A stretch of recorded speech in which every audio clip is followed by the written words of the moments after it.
حضرت ابو بکر صدیق رضی اللہ تعالی عنہ آپ کا دور خلافت ہے، آپ امیر المومنین ہیں۔ جمادی الثانی کا چاند نظر آ چکا ہوا ہے نا، تو اس لیے تھوڑی سی گفتگو انشاءاللہ اس حوالے سے کریں گے، اور باقی اگلی نشست کے اندر تفصیل کے ساتھ اس موضوع کے اوپر بحث کی جائے گی۔ حضرت ابو بکر صدیق رضی اللہ تعالیٰ عنہ آپ کا نا دور خلافت ہے۔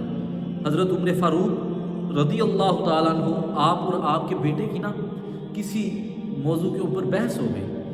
حضرت عمر فاروق نے بات کی پختگی کے لیے، بات کی مضبوطی کے لیے نا ایک احادیث سنائی بیٹے کو۔ بیٹے نے کہا آپ کی بات تو ٹھیک ہے، مگر اتنی بات کہی نا تو حضرت عمر فاروق کو غصہ آ گیا۔ آپ کھڑے ہو گئے، کہا اپنے بیٹے کو، کہا اٹھ جاؤ، نکل جاؤ میرے گھر کے اندر سے، تو حضور صلی اللہ علیہ وسلم کی احادیث سن کر اگر مگر کی بات کرتا ہے۔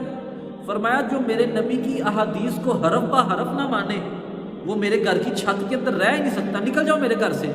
بیٹے نے کہا بات تو سنو، کہا میں تمہاری بات نہیں سنوں گا، میں تو تمہاری شکل نہیں دیکھوں گا، تو حضور صلی اللہ علیہ وسلم کی احادیث سن کر اگر مگر کی بات کرے۔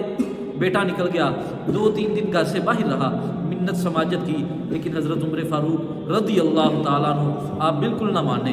جب آپ نہ مانے تو بیٹے کو پتا تھا باپ کو اگر کوئی راضی کر سکتا ہے نا تو وہ ابو بکر صدیق ہے۔ حضرت ابو بکر صدیق کے پاس گئے، جا کے کہا کہ مجھ سے غلطی ہو گئی ہے، آپ ایسے کریں میری سفارش کر دیں۔ حضرت ابو بکر صدیق کہتے ہیں بات تو تم نے ٹھیک نہیں کی، لیکن چل میں تیری سفارش کر دیتا ہوں۔ گھر آئے، حضرت عمر فاروق سے کہا عمر کیا ہو گیا، بیٹے سے اگر غلطی ہو گئی ہے، وہ مان بھی رہا ہے غلطی کو، وہ غلطی کو مان رہا ہے کہ آگے سے نہیں کروں گا، تو کیوں اس کو معاف کر دے۔ حضرت عمر فاروق حضرت ابو بکر سے کہتے ہیں ابو بکر تو میرا امیر بھی ہے، تو میرا ویر بھی ہے، مجھے ایک بات بتا، اگر تیرا بیٹا، اگر تیرا لخت جگر حضور صلی اللہ علیہ وسلم کی احادیث سن کر اگر مگر کی بات کرے تو کیا کرتا؟ حضرت ابو بکر نے کہا میرے عشق کو نہ ٹٹولو، نہ ٹٹولو میرے عشق کو۔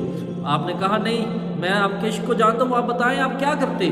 حضرت ابو بکر صدیق رضی اللہ تعالیٰ عنہ آپ فرماتے اگر میرے بیٹے کے سامنے حضور کی احادیث سنائی جاتی، وہ اگر مگر کی بات کرتا تو میں تلوار نکال کر بیٹے کا سر جو تھا وہ بدن سے جدا کر دیتا۔